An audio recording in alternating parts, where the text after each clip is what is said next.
Hey everyone, my name is Brandon Rote. Today I'm going to be going over one of my absolute favorite techniques. It's one of my favorite kicks. It's going to be one of your most strong kicks if you know how to do it correctly. You can implement it in so many different ways. We're going over how to throw the side kick. So, let's hop right into it. So for those of you that might not know, this is what a side kick looks like.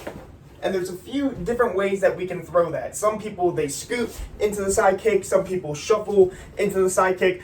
Today I'm just going to go over the basic stationary side kick, but more importantly, how we can give a super powerful one, a super effective one, so we can use it in fighting appropriately. Let it also be known that there are dozens and dozens of ways to throw a side kick. There's several different styles, and no one style is better than another. I'm just going to go over the way that I do it and what I believe is the most effective that works for me. Doesn't mean it's the best, doesn't mean it's the only way to do it.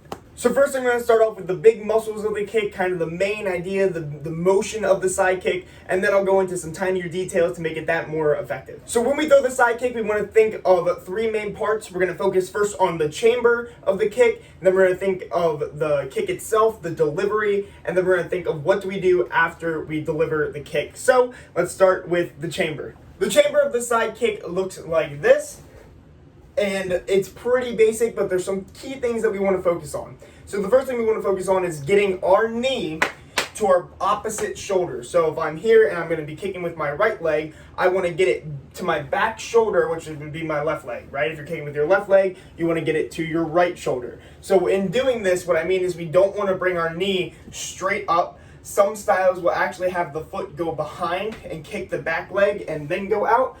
What I want you to focus on is bringing your knee not straight up, but up at an angle to this back shoulder. So your butt and your foot, the part that we're going to be hitting with, is facing your target to begin with. We chamber like this for two main reasons. The first one is that, in my opinion, it gives us a little more power to set up the kick.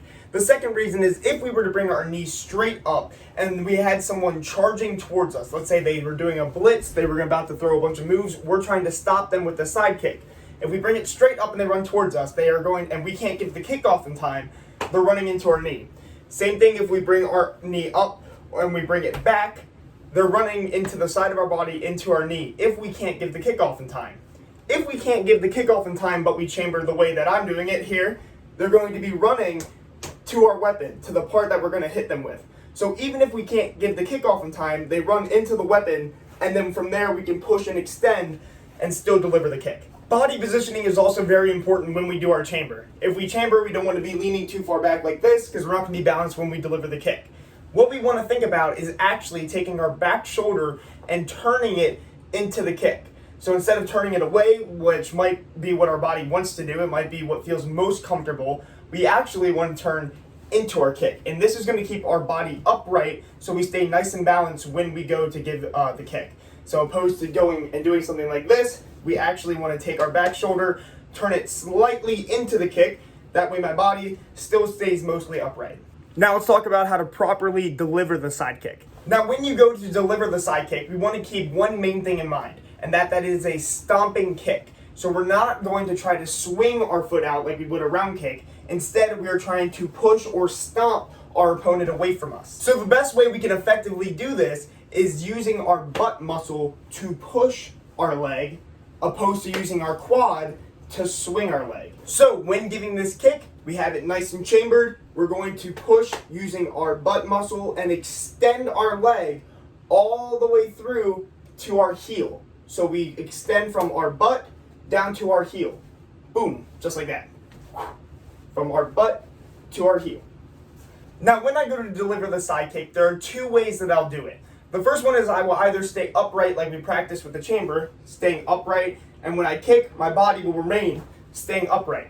The second one is I'm going to take my back shoulder and I loaded it by turning, and I'm going to explode it by turning it back. So instead of keeping my body here, I'm going to rip my body and rip my back shoulder away from the kick. We use both of these kinds of side kicks, but we use them during different circumstances. So if I'm just trying to maybe tag the person, or I'm trying to break up their rhythm within their striking, or maybe I'm trying to set up some hands, I'm not going to try to stomp through this person's body.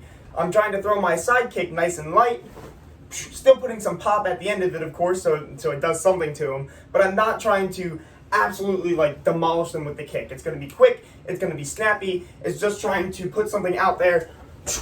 So I'm breaking up the rhythm, setting something up, as I said before. On the other hand, if I'm looking for that power shot, if I see the person pressing me and I'm really just going to try to rip at it, and really try to knock them back, maybe try to, hit them in the face, go for a knockout, I'm going to use that kick where I turn the back shoulder. Because what that does is it's going to further extend my leg and give me even more power into it and give me more of that pop, more of that oomph on the end of that kick.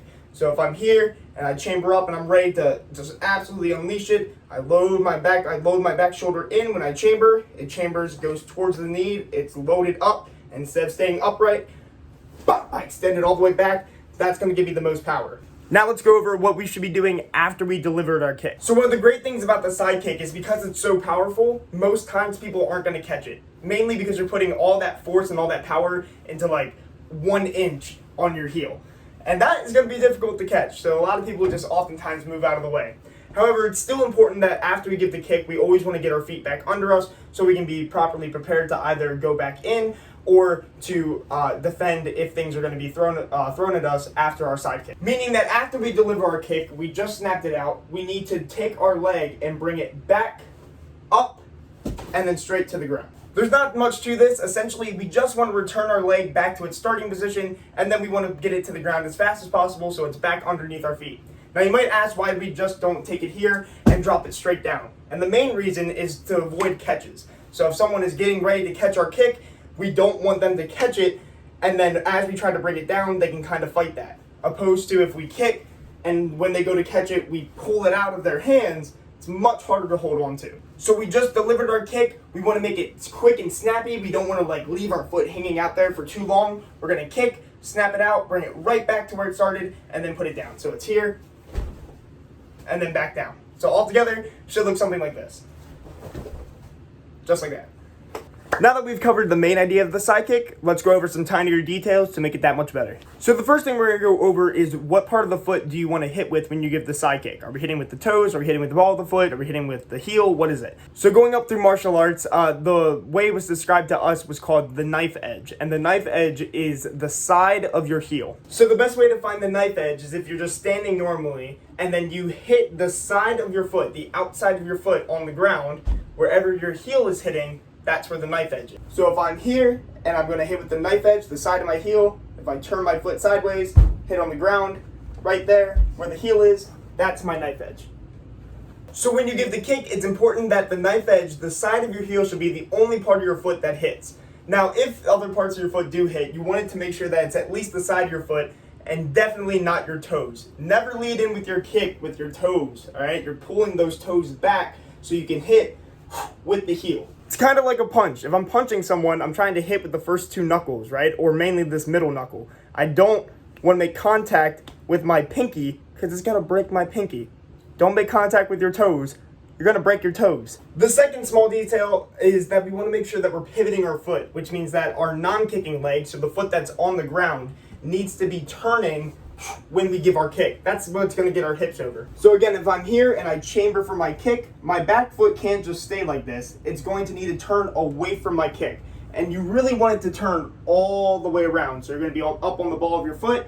It's going to turn all the way around. And then that's at the point when you should give your kick. So if I'm here, it's going to turn just like that. And then you can give the kick.